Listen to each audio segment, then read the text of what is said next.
Well, hello. Welcome, ladies and gentlemen. Welcome, NoleFam, to another episode of our Australian Open special here on the Novak Weekly YouTube channel. I'm your host, Marko Milenković, and joining me today, we have my co-host, Srihari Ravi, and our dear friend, the deputy editor of Novak Books, Jayson Schroeder. Gentlemen, first of all, I want to wish you welcome, a happy welcome. How are you feeling? Yeah, pretty good. Right. Go ahead. I don't know who's supposed to go first. I'm sorry. Jay, Yeah, we should make some type of hierarchy in terms of who speaks when I answer Jay, this open questions. Yeah, feeling good. Us folks out here in the West Coast in the United States got to watch the match at a very nice hour. It started just before 7 p.m. and wrapped up before 9 p.m. So a welcome change from the usual, midnight, 2 in the morning kind of, starts when he plays the night session. So a lot of Novak fans were a little on edge about him playing a day match. I think it was the first one since 2021, but I wasn't really concerned about it. In fact, if anything, I think maybe it could have helped him. His shortened some points a little bit more speed on the courts, but the roof was closed actually, so that actually could have slowed things down a little bit maybe. And you notice both players were sweating pretty profusely there to start the match, and I think that was because I guess there was no air conditioning, at least to start the match, so it was probably pretty muggy in there. It seemed to affect Novak a little bit, but after the first few games, he really settled in and played phenomenal tennis. Yes, Srihari, how are you, buddy? How was kayaking in Dubai? Yeah, it was amazing. Should definitely do it again. Had a lot of fun doing it, and especially for someone like me who played quite a bit of tennis, it was a good arm workout, and I didn't really feel so sore, I guess, because just used to using your arms so much in tennis. So I mean, if at all I want to get back in the sport, that's some good workout. But yeah, and coming back to the match, of course, which is what we here to talk about. I think what Jay said. I actually didn't watch the first set or the second set either. I woke up, the score was 6-love, 5-love, advantage Djoković, something that effect. I had to, refresh the score to see if I'm looking at it correctly. It was, I think, around 7 a.m. in the morning for me when I woke up and I realized, Novak is playing. And I was basically in disbelief. And I knew that Twitter would have had a lot to say about that match, but I didn't really open it then. But I went back to streaming the match, and what I saw was a lot of aces raining down from Novak's side, and especially after Mannarino finally got on board after 13 games, was it? There was a huge roar from the crowd again. I mean, this was the most talked about aspect of the match. The moment when Novak was booed for just walking up to the chair umpire and asking for clarification as to why she began the shot clock right after Mannarino held, and the crowd was cheering that on. But yeah, what was more interesting to me than the match itself? I mean, I think Novak aside, I know that he's faced, I think, 1 or 2 break points, maybe was it the second set or the first set? But I know that when I started watching, he was hardly troubled on serve. He was just cruising through. But what was interesting to me was when he mentioned that once Mannarino got on board, he basically said that I felt it was best to just give him a game and get over that hump where you're expecting a huge uproar from the crowd once he finally got that game, because that is kind of it is a tense prospect you're looking at, because deep inside that the crowd's going to get into it, and then when you're 6-love up, the only way I guess is down. That was what Novak was mentioning. He also recalled his 2005 RG first round match with Robbie Ginepri, which ended with the exact same scoreline, 6-love, 6-love, 6-3. But then I think he mentioned that Ginepri got on board at 3-love in the third set. So that was very interesting to me when he said that. Yeah, it was good that he got that out of his system and he could focus again. Which, I mean, there was a lot of tension building up. Oh, when is he going to get on board and how's the crowd going to react? Of course, that anxiety is going to be there. But other than that, really clean performance. If we're being objective, yeah, we could maybe talk about Mannarino being fatigued because he played 3-5 setters. But I don't think there would have been a chance for him anyway. So, but if we were to explain the scoreline to some capacity, we could also mention that, to be fair to Adrian. But otherwise, a really clean and solid performance from Novak. And, just what we needed in the second week. Yeah, listen, last couple of episodes, we talked about that and how we didn't expect him to struggle, especially, what he did in the first 2 rounds. And late last night, I put on a tweet because I wasn't able to watch the match because it was being played at 3:30 a.m. here, Belgrade European time. And I really wished NoleFam to enjoy his match. I wished Novak an easy victory and for a good news for me when I wake up today. But I was shocked when I woke up today. Literally, I had the same reaction to you. And when I saw 6-0, 6-0, 6-3, I mean, not in my wildest dream was I expecting a basically walkover victory like we saw. So Jay and I talked a little bit backstage before I started recording this, and yeah, I didn't give any chance to Mannarino off, but not I'm not even talking about a potential upset, but not even making any trouble to Novak. But why do you think, Jay, this was the match unfolded the way it did? I mean, like I said, 6-0, 6-0, 6-3. Novak won the first 13 games of this match and was one of the easiest victories, one of his easiest victories in the last couple of years. Yeah, it's hard to say exactly. Actually, his opening service game. He started the match. To serve. He opened the match by serving and double faulted on the very first point, and then threw in another double. I think maybe at 15 all. And Mannarino won another point, so he had 2 break point opportunities in the first game. Yeah. And so that was a little bit of a tricky spot. You haven't got any rhythm yet. I'd have to go back and rewatch how he saved those break points. I think maybe one was a good serve that was unreturned, and then maybe the second one, he had I can't recall exactly, but so he was under a little bit of stress there in that opening game. But I think holding there was just, that gave him some wings. And really, the key to the match was, I think Novak's just the serve was really firing today. I mean, 17 aces in 3 sets, ace rate 24-something%. That's astronomically high. It's probably like a top 10, top 15 service, statistic of Novak. Do you maybe know when was the last time his ace rate was this high? Actually, I do. In Torino against Sinner, it was even higher. But I think that's very different. Torino, last year. Yeah, just in November, December, whenever that was. November, I think like a 27 or 28% ace rate against Sinner, who's probably a more difficult player to ace, just given his length and everything. But indoor hard court, granted, the match yesterday was played with the roof closed, so that could have been a contributing factor. Just no wind, no elements to really worry about. But given the conditions have been a little bit slower, I feel like at this edition of the Australian Open, that's still just a really high number. Maybe Mannarino, as Sri mentioned, having come off the 3-5 setters, maybe his reaction time was just a split second slower or something. But Novak was hitting his spots, particularly on the deuce court, the kind of slider out wide. I mean, if you remember in the set, well, you guys didn't watch, I guess, but in the second set, there was another kind of testing moment for Novak where he played a really, really long service game, maybe like 14 minutes or something like that. It must have been 6 or 7 deuces, maybe more. He saved a break point in that stretch too. But there were like 3 or 4 times he went to that slider on the deuce court and just hit his spot to perfection, right on the line or the edge of the line.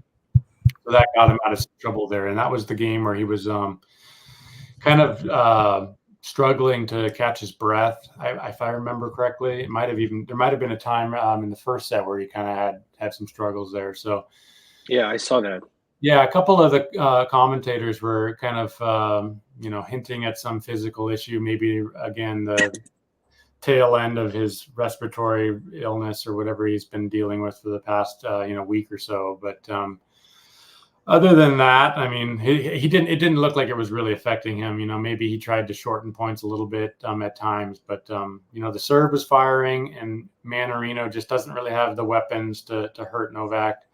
A few times I thought Mannarino hit his backhand, cross court very effectively, with no bounce, really, such a low ball, and Novak was able to at least get over there and slice it back, forehand slice it back, and just kind of reset the point. And I think other players would have really struggled with that shot, but Novak was able to kind of hang in those rallies, some of those really long rallies, 20, 30 shot rallies, and I think that kind of affected Mannarino too. I mean, those were the kind of points that he would have to win to have any kind of chance to make a little bit of a match of it, and he just wasn't able to. So, if Novak's winning the long 20, 30 shot rallies, and he's going to have a huge edge in the kind of serve +1, 3-4 shot exchanges, there's just nowhere for Adrian to make any kind of an imprint in the match, and so it was a near perfect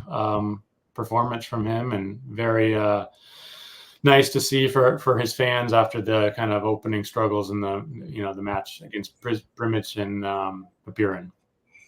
Yeah, last episode we spoke about his forehand and how much improved it was compared to the two opening rounds. Srihari, what did you see? How would you evaluate his forehand in this match? Yeah, I mean, far less errors. That's what I don't even recall any errors from the forehand, more than anything. Especially I didn't watch much of the match against Echeverry at all, except for the tiebreaker. And this match, of course, I watched only the third set due to obvious time zone. The difference is, I just woke up to the first two sets being concluded. But from what I saw, I mean, from both sets or from as much of the action I could catch after in both matches, I did watch the highlights, of course, of both matches. And this one as well, I was just curious to see how it progressed, through the match. But yeah, he was just, so solid on his serve mainly, and the forehand. Yeah, like I said, what I can say more than anything is that it is at the level where it needs to be. I wish there was a metric. Maybe there is, not that I'm aware of, the way ATP shows the level of forehand, the quality of the forehand and backhand various shots. I wish there was a metric like that, but nonetheless, I could say that confidently it was about a 9.4, 9.5, where it was the last couple of matches from what I've seen. Was definitely below average in the second round match. The first round match, I don't think he played really that badly, except for like a few stages in the third set. Otherwise, it was just Prismic playing some amazing tennis. But the second round match just, obviously left us all pretty concerned as to how he's going to progress from there on. But then again, we remember that this guy, fixed the switch when he needs to. He did that in the previous match. In the previous match, he didn't even face a break point, I don't think. And this match, he faced a couple, and he saved both. Yeah, in the opening set, yeah. Yeah, opening set. Yeah. Two in the very opening service game, and one break point he saved in that long. Oh, okay. So that itself, yeah, he faced 3 break points and saved them all. But that's 2 matches now in succession without being broken, which is so that's really impressive. Yeah, and going up, I mean, the next match is going to be against Taylor Fritz, and we all know that he's had so much success against Fritz. The only time Fritz took a set, I mean, he took a couple of sets, and that was the only time. The only time that happened was 3 years ago. We all remember that match, the third round. 2021 Australian Open. Yeah. Yes, when Novak had that app there mid-match, when he was leading 2 sets to love up. So if you want to think about it, then if he didn't have that injury, most likely he would have won that in straight sets too.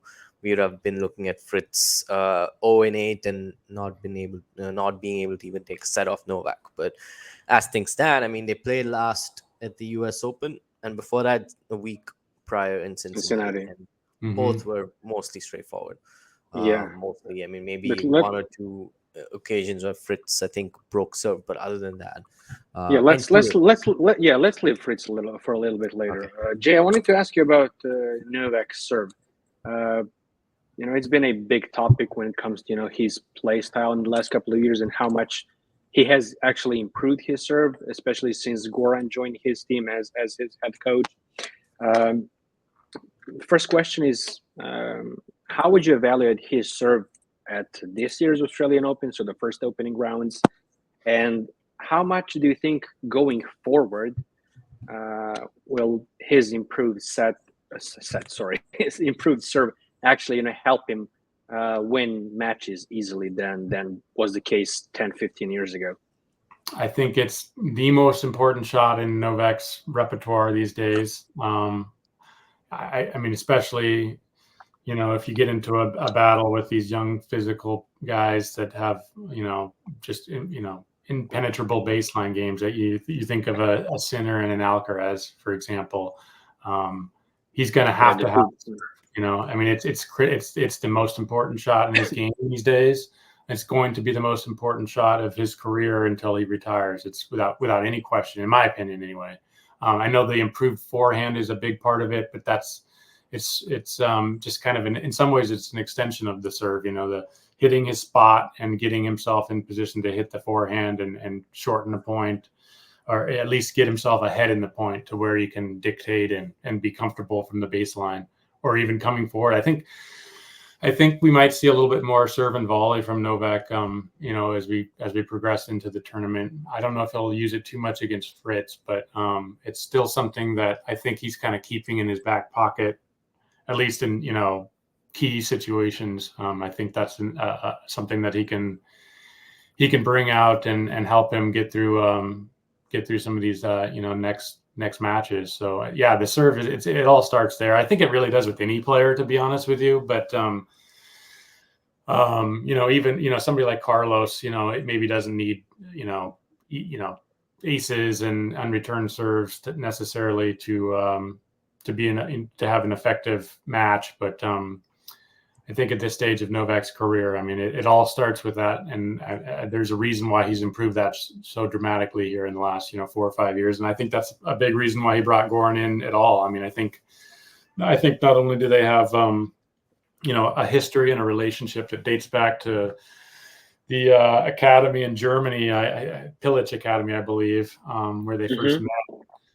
So, and being from the same region and speaking the same language, I think they do really get along and see eye to eye. And there's a lot of respect that Novak has for somebody who's, been a top level player, won a slam, and had a great career. He's in the Hall of Fame. So, but I mean, clearly, even Ivanisević was a, quasi serve bot. I mean, he could volley and come forward very well too. But I mean, without that big lefty serve, it's hard to think of even thinking about talking about Ivanisevic's game without the serve. So the serve is everything for Novak at this stage in his career. I mean, he can still win matches. Don't get me wrong. If he's not firing, maybe the first serve percentage is a little lower in the high 50s or something like that. But if he wants to make his life easier, it's gonna be huge going forward.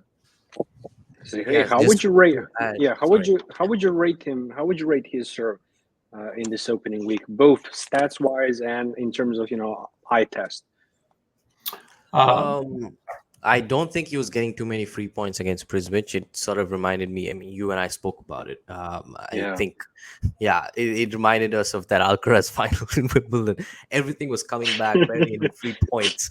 And against Popyrin, for all of his flaws that day, that is Novak's. I mean, there was that one game which was game changing one where he staved off those 4 set points at 4-5 in the third set. I think this looked pretty good there, and in the tiebreaker in that set. Since then, I think it's looked great. I mean, the fact that he's faced just 3 break points, I think from that stage onwards, I don't think he faced another break point after in that match against Popyrin. After that 4-5 game in the third, I don't think he faced another break point against Popyrin. Against Echeverry, 3 sets, 0 break points faced. Today against Mannarino, just 3. 2 of them being in the first opening game of the match. So yeah, I just wanted to add to what Jay was talking about. If we having watched Novak for this entire decade, we know that once he came back from injury in 2018 post surgery, was just getting back in the game. There was the one match that was an outlier in terms of serving performance, and that was the Wimbledon semis against Nadal. What was it, 22, 23 aces in that match? But again, his service motion was not where it needed to be. It still was quite truncated. You could see that it wasn't the full what do you call motion that he or the rhythm was sort of curtailed in a way. In terms of the biomechanics of his serve was not there 100%. He had to shorten it a bit. But that, I think, started to go away in 2020, where he, in a way, his racket or the racket drop was not as low anymore, but it was still back to normal in terms of the entire preparation and motion back from 2020 onwards. And that was just several months after Goran joined his team. I think 2019 Wimbledon was when Goran joined his team. Since then, yes, especially 2021 Australian Open, I have to recall that. I mean, serving, especially with an app there, the way he served that whole tournament. I think 26 aces against Tiafoe. There was a match against Zverev as well, where he served more than 20 aces. He wasn't able to ace Medvedev too much in the final, but he still dominated him over there. And which again goes to say, even if he's not serve botting, so to speak, he can still find a way to dominate his opponents. And yeah, I just wanted to say that against someone like Fritz, yeah, of course, you don't really. I don't envision unless Fritz is playing high on a much higher level than usual. I don't envision seeing Novak having to use the serve and volley often. Against Sinner is a good returner, so you can't really. I mean, it's not this case with Medvedev where you know that he's going to stand several feet behind the baseline, and that's an apparent weakness already that you can exploit. Sinner stands much closer to the baseline. He reads he's much more sharp at reading serves, and he's very good at passing you as well. So he knows how to play Sinner. He played him several times towards the end of last year, and knowing Novak, he wants revenge, especially for a loss like that in Davis Cup semis. It was a pretty big loss that he took to Sinner. Of course, it was a close one. He lost in the round robin, but he exacted revenge in the final. It was a dominant performance. So, I think his serve is looking like it's supposed to look. Against, I think it will probably be Sinner in the semis, one of Alcaraz or Medvedev in the final. Alcaraz. Let's talk about Fritz, because they're hopefully we'll go with both Sinner and Alcaraz. We can analyze his serve against Rafa Nadal, but that's not the point right now. Let's talk a little bit about Taylor Fritz. I want to hear your guys' perspective. Srihari already mentioned at the beginning. I mean, their head-to-head currently is 8-0 in Novak's favor. They played 2 times only on Grand Slams. One was, as you said, last year's U.S. Open. The other time was 2021 Australian Open, which Novak won 3-2. I don't know. Last night, when I was thinking about his possible quarterfinal, opponents, and whether, I don't know if it would be easier against Fritz or Tsitsipas. Again, I really think that Stefanos is a better player and definitely more accomplished than Fritz. I mean, he played 2 Grand Slams final, and he was the finalist of the Australian Open last year. But again, he's been struggling a bit recently, and Taylor has been having a very good tournament. But again, I looked at that head-to-head, and I know that Novak has great head-to-head record against Stefanos as well. I think it's 11-2. But again, 8-0. I really believe that means something in terms of mental aspect of the game. But Taylor won, and he'll be facing Novak in his 58th quarterfinals appearance, which Novak tied a record for most Grand Slam quarterfinal appearances. He and Roger now share that with 58, as I said. But Jay, let me ask you, what can we expect from Novak's game primarily in that encounter on Tuesday, I believe? From Novak's side, I don't think he's what should be his approach? I think his approach should be taking care of his service games, plain and simple. I think Fritz deserves some respect here in that he's got a big serve himself, and Tsitsipas certainly doesn't return particularly well. That's always held him back in his game, especially on quicker surfaces in particular. When he has a little bit more time in clay courts or slower hard courts, Tsitsipas gives him a little bit more of a chance on return. But I think the most important thing for Novak is just to be rock solid on serve. Hit his spots, get free points. Just be confident in going through those service games and just try to put as much pressure as he can. I actually think Fritz is a good enough offensive player with his serve, and he's a very clean ball striker that it'll be difficult for Novak to break his serve. I think we could see a tie break. We could see close fought 6-4 type sets. But given the history of these two and what Taylor brings to the court, it's hard to it's just hard to envision Novak not winning this match. I think if he's not focused and doesn't have a great serving day, it could be very, very difficult. It could even go 4 sets or 5 sets or something like that in a kind of worst case scenario. But I just expect Novak to be, solid enough and to do enough on return to get through the match in relatively, straightforward fashion. Again, I think a tiebreaker is a very likely possibility. It'll be interesting. I would assume going forward now, assuming Novak is able to continue to win, that he'll be back in the night sessions on Laver. So maybe a little bit cooler conditions and slower conditions. That might give Novak a little bit extra time on return. But from Fritz's perspective, it's really going to be all about his ability to serve well. Even against Tsitsipas, I think he had a first serve percentage over 70%. I'll have to double check that, but that's very, very high. That's incredible. So if Fritz isn't bringing something like that to the matchup against Djoković, he's got no chance, none. So from Novak's perspective, the only way he can complicate things is if he is not able to take care of business on his own serve, by getting ahead and just hitting his spots and not having to deal with a lot of second serves and giving Fritz a chance to go, attack and go after some of his second serves and that sort of thing. So if he takes care of business on his serve, I think he'll find a way to win it relatively straightforward. Yeah. Quick question for you. Do you see a possibility of a 5-setter in this match? Me? Yeah. I can't rule it out, but I mean, I wouldn't say it's a high probability, something like maybe 10% or something like that. I think straight sets or even 4 sets would be a much higher probability, somewhere in the, those two accounting for 80% likelihood, 85, 90, something in that range. I think maybe 1 out of 10. I think Fritz is either going to have to win a couple of tie breaks for that to happen, or have Novak be uncharacteristically sloppy on his own service games for something like that to happen. Yeah, I see that. Srihari, buddy, I have a question for you. What are the aspects of Fritz's game that Novak should or must exploit?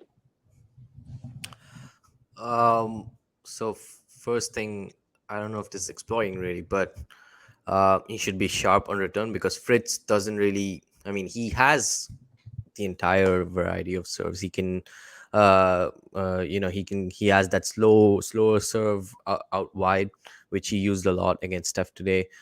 He has that serve, down the tee, up the tee. He has that whole repertoire really. So Novak has to be sharp. He is, in my opinion, obviously the greatest returner of all time. He knows how to figure that out. What he can exploit is, I think, he shouldn't give Taylor too much time The thing is, he needs to be on top of him in rallies and suffocate him. When you rush him, that's when you tend to get shorter balls, or you get errors from Taylor. Shorter balls that you can put away, obviously. And most importantly, I think Fritz also. I think if you were to strictly look at the return, maybe his return is better than Tsitsipas's, but not that's really rewarded him in the matchup against Novak, really. But obviously, Novak and Steph have played quite a few on clay, so that's not really a relevant discussion here. But yeah, I think those are the things Novak should do. Really, he should be sharp, not to. When I think of a game plan for Fritz, I can only think of what Novak. It's all on Novak's racket and on his terms, really. I can think of things that Fritz can do which can make it close. That is, serve lights out. Keep moving Djoković all over the court. Or try mixing it up, approach the net. Do some cat and mouse with Novak early on. So he can probably, maybe run away with the set, or make it competitive. But other than that, I think all I can think of is, if Novak is also sloppy and he's a few steps behind, or he's leaking errors, or he's just not playing well for whatever reason, that's when I can think of, okay, this could be an interesting or competitive match. But anything that Fritz does, he cannot just penetrate through Novak at all. I mean, they played one match in Turin, was it in 2022? Again, Right. It was quite close, 2 tiebreakers, but still Novak came on top. I actually would rate that performance of Fritz's more than his Australian Open performance itself against Novak in 2021. That actually could have gone either way, really. Close tiebreakers, and Fritz again was playing some of his best tennis that year, and especially in that year, I would say, because he made the quarters in Wimbledon, won Indian Wells, won a few, I think, 1 or 2 500s towards the end of the season. So Yeah, he um, even served for a set in that touring match. yeah, he did 5-4 in the second Yeah, set. so That I, was I think that's something that in fact Fritz mentioned it in his press conference. He specifically said, that's the most recent time where I felt like I played well against Novak. He didn't feel like he played well at the U.S. Open or Cincinnati, and conditions might be a little bit different in Turin than Melbourne, but I think that's something that Taylor can at least look to and say, hey, a point here, a point there, and I'm right there. So. yeah. But I also would say, if you go back and watch that match, Novak was kind of uncharacteristically flat. He had just come off of that epic win in the round robin against Medvedev that went, forever. It was 3+ hours, I believe, and it was an incredible match. And he just didn't look.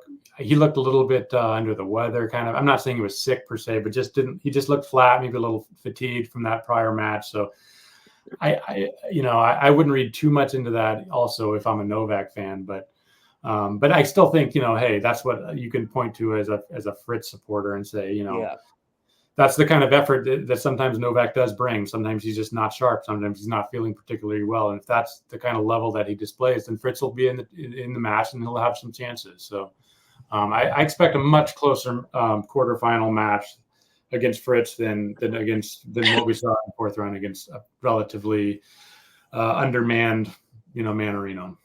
Yeah, that's true. I have a question for both of you guys. Again, something about the future going forward. Do you think that it'll be? How should I put this? Do you think that it'll be easier for opponents to eliminate Novak in the earlier rounds than, so for example, the Grand Slams during the first week, or than the second week of the tournaments? Because this is something that we talk a lot when it comes to football, especially when there are elimination tournaments. So whether it's the World Cup or the Euros, and there's always this talk about it's better to get a tougher opponent, I don't know, during the group stages or something like that than during the quarterfinals or semifinals, especially because most of the big teams are they're experienced, their players are accustomed to that environment. So I want to ask you that about tennis. Do you think that, let's say again, going forward this year, next year, it'll be easier for Novak's opponents to eliminate him or upset him in the second round of the Grand Slams than in quarterfinals or the semifinals. Srihari, why don't you go first? Yeah. So I should say that I don't know who I spoke to about this, but I recall that Istomin match in 2017 where Novak. I mean, by the way, I don't know if it's appropriate to say now, but Mark, remember you put out the stat for Novak being 2-1 up at slams. You forgot to count that match as a loss. We only picked the match. Yeah, 2-1. He was 2-1 against Istomin, and he lost that match.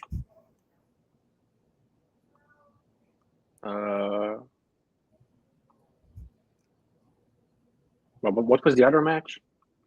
The other match was against Mario Ancic in Wimbledon. Ancic. Oh no, that was. Yeah. Listen, I didn't put it on the illustration, but that I don't know if you follow that guy.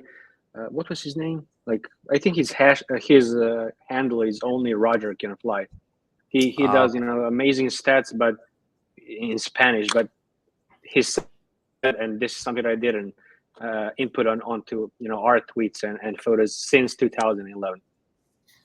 That's why in that case it would only count the Istomin match and not Ancic. But okay, we're splitting hairs here. Yeah. Right. Anyway, so yeah, I wanted to bring up that match, and I was talking about that to you because we've also mentioned that Gilles Simon match in 2016 with 100 unforced errors. Again, yeah, I know. I did not remember that. I went to check it literally immediately, and I was floored. I mean, how was that possible? Exactly. I mean, it is Simon, so you have to go for it against him in a 5-setter. But anyway, what I wanted to say was that I was fearing that prospect. If any stage, it's probably the earlier rounds. You lack that motivation. You're not playing the highest profile of players, and you just want to get to the stage. Because even in 2017, if I think about it, I thought it was Novak's to lose the tournament. And when we were approaching the end of the fourth set, I thought Novak's going to wrap this up either 7-5, 7-6, and he's going to have Dimitrov next and whatnot. And I didn't think he was going to lose to Nadal or Federer. We didn't even think Nadal and Federer would make it that far, but then that was moot because Novak lost. And I won't say he lost because of the elbow injury, but it was just an upset. It was one of those matches that didn't go his way. So that was what I was fearing, because so many of these 5-setters and so many of these close matches, clutch moments go his way just because he's so clutch and he steps up when he needs to. What if that just doesn't happen? It could be, what if he was 2-1 down against Popyrin, and we don't know what would have happened then. So I agree with you. Maybe especially at the Australian Open this year, and maybe a few other editions, 2021, 2019 also, to an extent, he's I don't want to say taken for granted, but he has not been at his absolute best in the opening rounds, and he's looked a bit slow than he usually is. So that is the best chance, because when it comes to it's going to take a performance like Alcaraz's at Wimbledon last year, really, or say Dominic Thiem in 2019, RG, or Nadal or Medvedev, the way they beat Novak in Slam finals. It's going to take either elite opposition and something from Novak's side that's going to give for him to lose in the later stages. But otherwise, I just don't right now. Also, if I were to say, I can very much be wrong, but I don't see. I mean, this is Novak's to lose this tournament, because whoever shows up on the other side of the court, I'm absolutely confident that he. Jay, what's the one? Yeah, Jay, what's your take? I understand. Do you agree with us? I kind of agree and disagree. I understand what you're saying in that Novak is probably a little bit more susceptible to being caught sluggish or not playing his best tennis in a early round slam match, first, second, third round, something like that. But I think the talent gap between Novak and the players that he's going to be playing in those rounds is still too vast for him to really I mean, the odds would still suggest that he's much more likely to lose a semifinal or a final match against a Sinner or an Alcaraz than he is to, world number 62 in a second round match. So yes, I think the level of tennis that he might display in a first or second round match is potentially going to be lower than what he might display in a semifinal, quarterfinal, or a Grand Slam final. But just from like an odds perspective, the math would probably say, I mean, he's far more likely to lose, to a high quality, incredible young talent like a Sinner, a Alcaraz, even a Medvedev or something like that, than to say, Papirin or something like that. He would. Yeah, I agree, but I also wanted to add the one thing. The one thing is that, say for example, you get someone like a Sonego or Ugo Umber just throwing out names. Sure. I would still, and granted that we had this prerequisite that Novak is not up at his best in the early rounds. I still would fear that prospect than if he were to play any of the rest of the top 10 in the semis or finals at the Australian Open. I mean, obviously we'll have anticipation for those matches, no doubt, but I just think that there are some players who if again the draws are all about again it's a probability as to who you end up facing. It's never set in stone. It's easy for us to just draw up matchups and say, look, if Djokovic played X opponent, it wouldn't have been an easy draw. If he were seeded number 2, he would have gotten Alcaraz's draw, which is much more tough. Doesn't really work that way. I don't believe in that either. But at the end of the day, I still, what I feel is that, just hypothetically, I would sort of be a bit more on edge for those matches than later stages of the slams. And you're completely right. Mathematically speaking, he is much more likely to, if he is to lose to the other top 4 ranked players, and they're top 4 for a reason also. But then again, matchups are another thing. Where there's some players who can trouble Novak early. We didn't know much about Dino Prismic either, but he showed up in the first round and he gave Novak a heck of a fight until I would say, what do you call it? Even until the end of the match. I mean, Novak could have almost bageled him, and it ended up being 6-4. So that's what I would. A lot of the Rune match at the U.S. Open in 2021. 2021, yeah. I mean, obviously, Rune's body kind of gave out, so it's a little bit different. But just in how much of a battle it was for three sets or whatever it was, 2.5, 3 sets. And also there was that Brooksby match in the 4th round where it looked so even keeled until that 19-minute game. What was it? The 5th game in the 2nd set.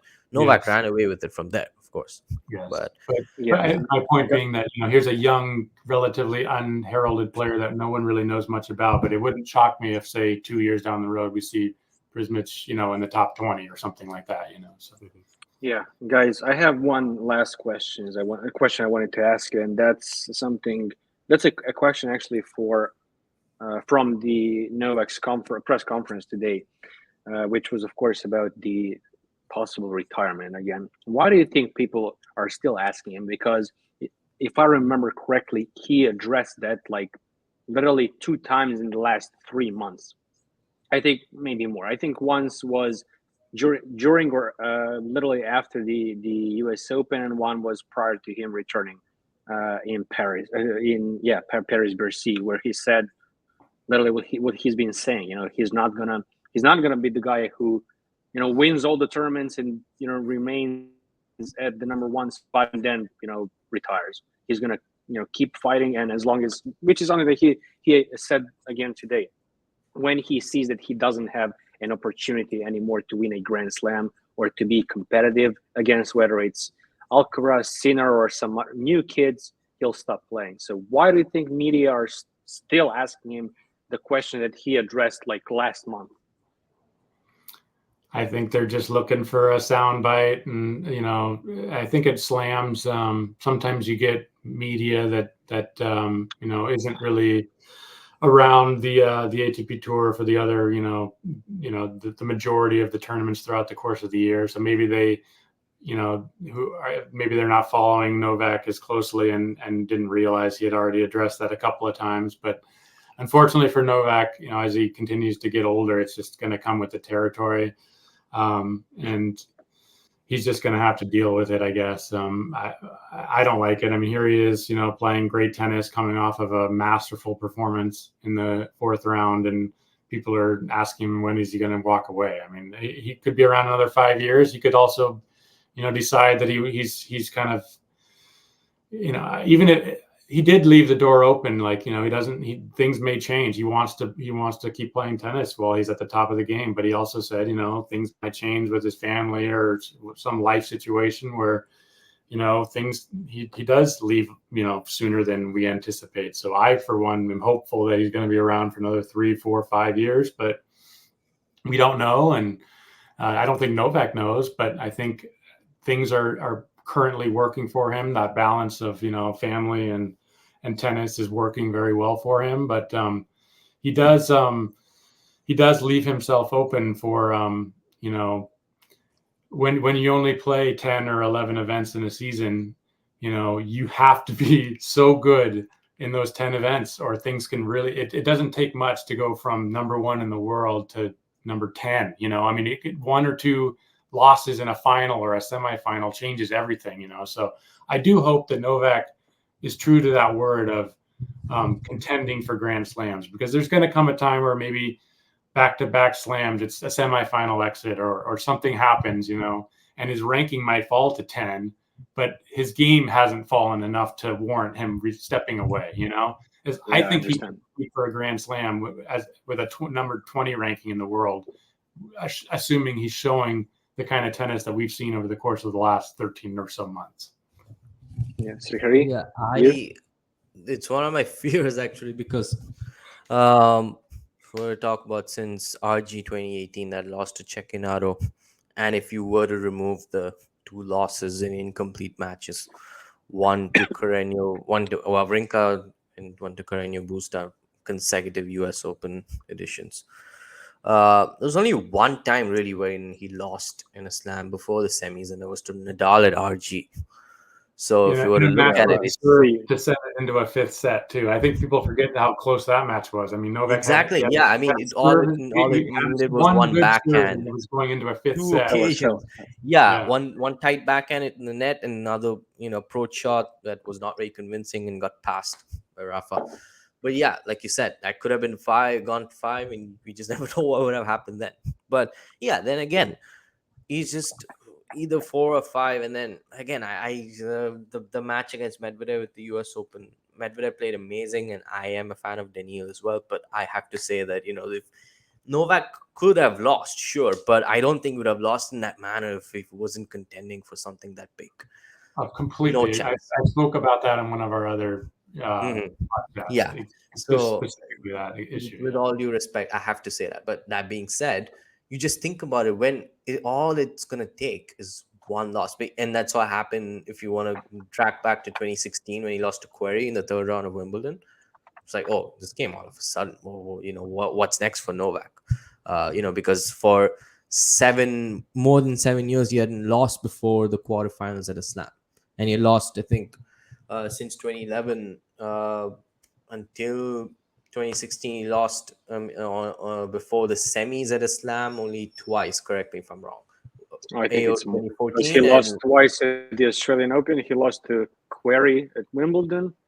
Oh, no, I meant from 2011 to 16 until that. To 16. Sorry. I thought you meant from 2011. From 2011 to 16, there was. I mean, I know that in 2018 there was that 4th round loss at AO. In 2017 there was the 2nd round loss. Yeah, but again, so scanty, and then there were 2 retirements for sure, and one was a default, one was a retirement. You get the point. Yeah. I just wonder, it could just all come tumbling down at. All it takes is one loss, and this guy is defending how many points? 7,200 points at slams this year, basically almost all of it. So you just wonder, right? But you don't envision it because he's still playing at such a high level. Doubts and anxiety creep in at some point for sure. But again, only then will I think anybody start thinking about retirement. And it's just that what the discourse would be like amongst us fans and amongst people who are just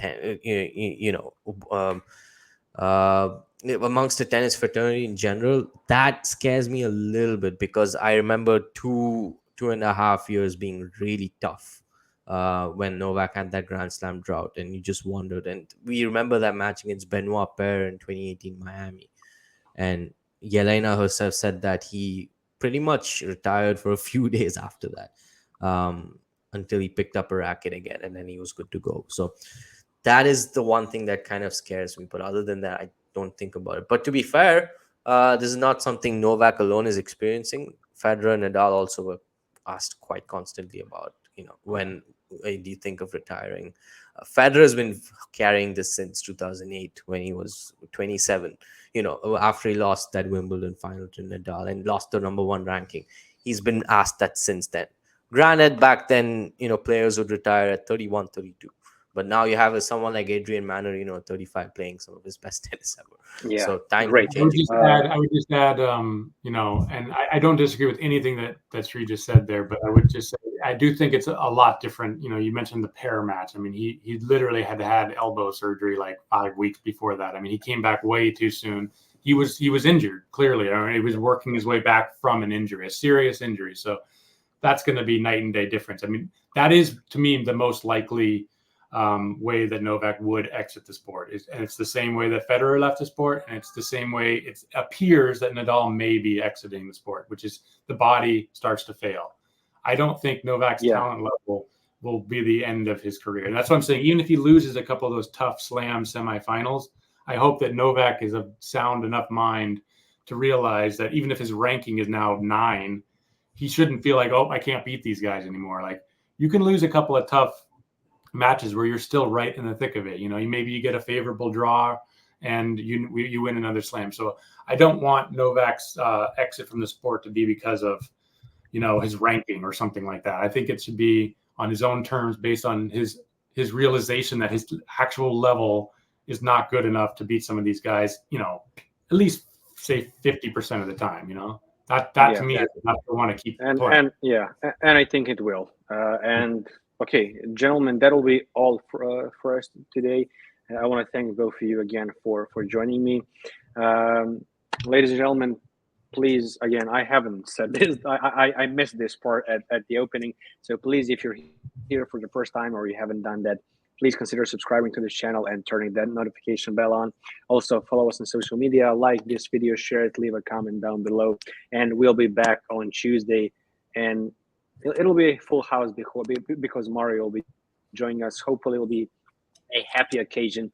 Once again, I'm definitely not expecting this time a 6-0, 6-0, 6-3 type of victory, but any type of victory will do. So, Jay, Srihari, thank you, my friends, and I'll see you on Tuesday. Bye. Good. Pleasure doing this again. Thank you very much. See you soon.